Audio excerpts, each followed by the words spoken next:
ओम श्री साई नाथाय नमः। आइए हम बाबा के चरण स्पर्श करते हुए आज का दिन शुरू करते हैं और साईनाथ से दुआ करते हैं कि हे प्रभु हमारे जीवन में सुख दे, शांति दे और हमारे मन को शांत बनाए, जिससे कि हम अपने आने वाले कल को और अच्छा बना सकें। और आज मिलके हम चलिए बाबा के कुछ चमत्कार पर फिर से चर्चा करेंगे, जो कि एक है साईं बाबा का आशीर्वाद। आइए बाबा को प्रणाम करते हुए शुरू करते हैं। सुबह सुबह इंस्पेक्टर गोपाल राव अपने दरवाजे पर खड़े थे कि गांव का एक मेहतर अपनी पत्नी के साथ उनके घर के आगे से निकला। जैसे ही उन दोनों की दृष्टि उन पर पड़ी, महत रानी अपने पति से बोली, घर से निकलते ही किस नबूते का मुंह देखा है, पता नहीं हम सही से पहुंच भी पाएंगे या नहीं। आज रहने दो, कल चलेंगे। मुंह अंधेरे ही निकलेंगे, जिससे नबूते का मुंह न देखना पड़े। इंस्पेक्टर गोपाल राव के दिल को मेहतरानी के शब्द तीर की तरह भांति अंदर चीरते हुए चले गए। इंस्पेक्टर ने संतान की इच्छा से 4 विवाह किए थे, लेकिन एक भी संतान नहीं हुई थी। उन्होंने सोचा कि शायद कोई कमी है। उन्होंने डॉक्टर, वैद्यों, हकीमों आदि से इलाज कराया। सब कुछ ठीक था, पर संतान नहीं हो रही थी। इस घटना ने इंस्पेक्टर गोपाल राव को बुरी तरह से झंझोड़ कर रख दिया था। क्या नहीं था उनके पास? प्रतिष्ठा, जमीन जायदाद, सरकारी पद, धन, सभी कुछ तो था। नौकरी के सिलसिले में जहाँ भी गए पर्याप्त मान सम्मान और यश प्राप्त हुआ। इसके बाद भी संतान न होने का उन्हें बड़ा ही दुख था। संतान प्राप्ति के लिए क्या क्या नहीं किया। डॉक्टरों की दवाइयाँ, पंडितों के अनुष्ठान और औक्षा, गुनियों के गंडे ताबीज़, सभी पर कुछ बेकार सिद्ध हुए थे। महत रानी की बात सुनकर उन्हें लगा कि निसंतान व्यक्ति का जीवन ही बेकार होता है। लोग सुबह सुबह उठकर उसका मुंह देखना अशुभ ही अपशकुन समझते हैं। जब उन्होंने निश्चय कर लिया कि नौकरी छोड़ देंगे, सारी धन संपत्ति चारों पत्नियों के नाम कर संन्यास लेंगे, यह निश्चय करने के बाद उन्होंने त्याग पत्र लिखा और गहरे सोच विचार में डूब गए। अभी कुछ ही समय बीता था कि दरवाजे पर बाहर गाड़ी रुकने की आवाज़ सुनाई पड़ी। गोपाल राव ने चौंक कर दरवाजे की ओर देखा। गोपाल, गोपाल, दरवाजे पर आवाज़ आई और दूसरे ही पल उनका मित्र कमरे में आ गया। हेलो रामू। गोपाल राव उठकर खड़े हो गए। तुम इतनी सुबह सुबह कैसे? गोपाल राव ने अपने मित्र का स्वागत करते हुए कहा। ट्रेन से अहमदाबाद जा रहा था, लेकिन जैसे ही ट्रेन यहाँ स्टेशन पे पहुँची, तभी किसी ने मेरे कान में कहा, रामू यहीं उतर जा, गोपाल राव तुम्हें याद कर रहा है। मैं बिना सोचे समझे उतर गया। स्टेशन के बाहर आया तो मुझे घोड़ा गाड़ी भी मिल गई और सीधा तुम्हारे घर चला आया। गोपाल अपने मित्र रामू की ओर देखने लगा। उसकी समझ में कुछ नहीं आ रहा था, यह सब क्या हो रहा है। इस प्रकार एकाएक दोस्त का आ जाना गोपाल राव के लिए बहुत आश्चर्य का विषय था। गोपाल राव ने रामू का स्वागत किया, फिर पूछा, यह बताओ घर में सब कैसे हैं? हाँ, सब कुशल हैं। एकाएक तुम्हारे पास आने का मन हो गया था।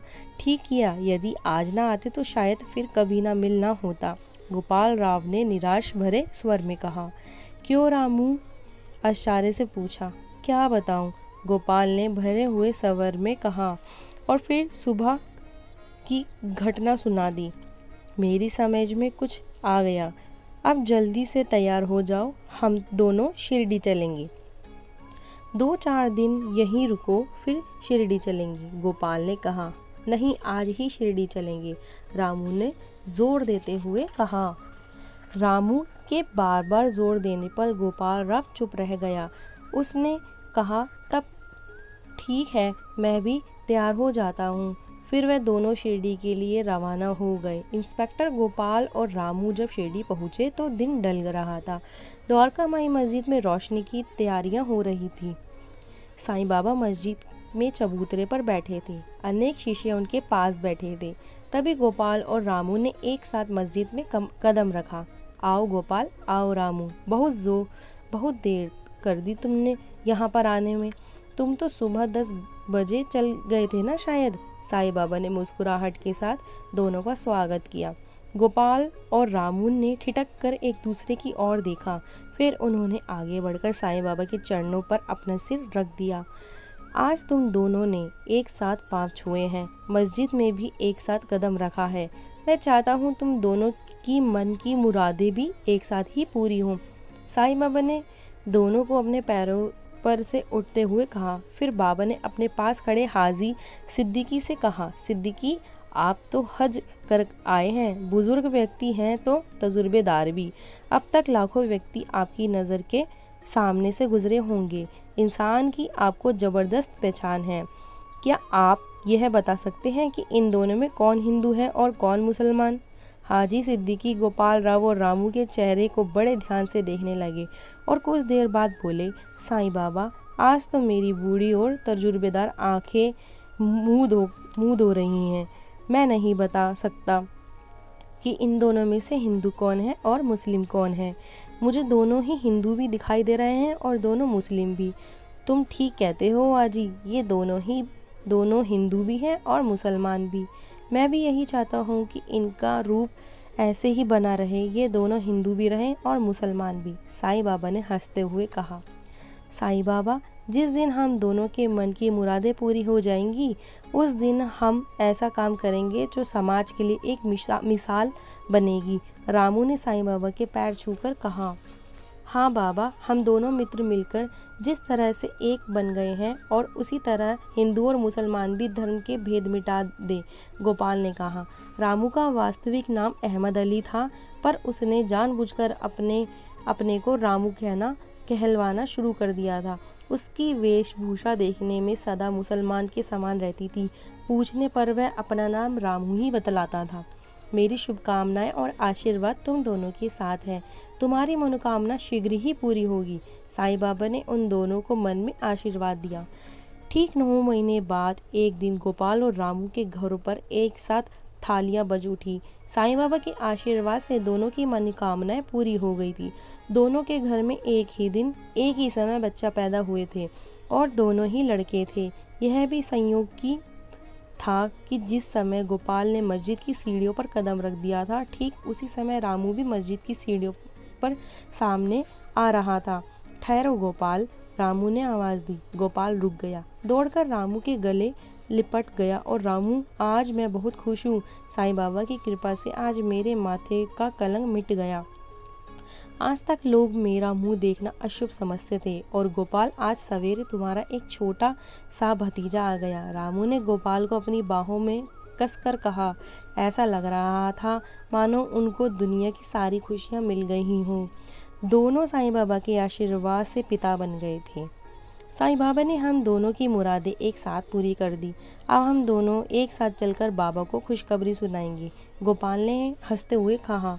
दोनों मित्र ने जैसे ही अगला कदम रखा, मस्जिद की सीढ़ियों पर मुंह से एक साथ निकला, साईं बाबा, और फिर दोनों ने साईं बाबा के चरण स्पर्श किए। साईं बाबा ने दोनों को आशीर्वाद दिया, फिर उनका हाथ पकड़कर अपनी धुनी के पास ले गए। गोपाल बोला, साईं बाबा, हम दोनों यह चाहते हैं कि आज से ही शिरडी में हिंदू और मुसलमान के त्यौहार होते आए हैं, तो दोनों धर्मों के एक साथ मिलकर मनाया जाया करे और इसकी शुरुआत इसी रामनवमी से करना चाहते हैं, क्योंकि इस दिन हिंदुओं के भगवान राम का जन्मदिन है, मुसलमानों के पैगंबर हज़रत मोहम्मद साहिब का भी जन्मदिन है। हिंदू मुस्लिम एकता को बढ़ाने के लिए, इस परंपरा के लिए इससे शुभ दिन और कोई नहीं हो सकता। गोपाल की बात का मैं भी समर्थन करता हूँ। नई मस्जिद के इमाम साहिब जल्दी से बोले, मैं शिरडी में मुसलमानों की ओर से आप सबका वादा करता हूँ कि हिंदुओं के जितने भी त्यौहार हैं, हम लोग भी उन त्योहारों को मनाएंगे। ठीक है, साईं बाबा मुस्कुराए और बोले, ये मेरे लिए सबसे बड़ी खुशी की बात है। दोनों धर्म वालों के बीच भाईचारा स्थापित करना ही मेरा उद्देश्य है। तुम लोग तैयारी करो, कल भगवान राम और हज़रत साहिब का जन्मदिन एक साथ मनाया जाएगा। यह सुनकर मस्जिद में उपस्थित सभी लोग खुशी के फूले न समाये। सबके लिए यह प्रसन्नता के साथ साथ एकता बढ़ाने की भी महत्वपूर्ण बात थी। तो ये था हमारा आज का साईं चमत्कार के किस तरीके से गोपाल राव और रामू के घर में खुशखबरी आई, जो काफ़ी टाइम से परेशान थे, और बाबा के श्री चरण स्पर्श करते ही उनके घर में खुशियों की बौछार हो गई। इसलिए हमेशा हमें बाबा का आशीर्वाद लेना चाहिए, जिससे कि हमारी सारी प्रॉब्लम्स दूर हो जाएं। ये था हमारा आज का साईं चमत्कार, और आगे भी मेरे और चमत्कार बाबा के आते रहेंगे। ये सब असली, ये कोई बनाए हुए बात नहीं है, ये एक असली बात है। जो भी चमत्कार होते हैं वो मैं आपके सामने पेश करती हूँ। इसी तरीके से मेरे सारे चमत्कार आप देखिए, सुनिए। अगर अच्छे लगते हों तो लाइक कीजिए, नहीं लगते तो मत कीजिए। ओम साई राम, जय साई राम। यह था हमारा आज का साईं चमत्कार।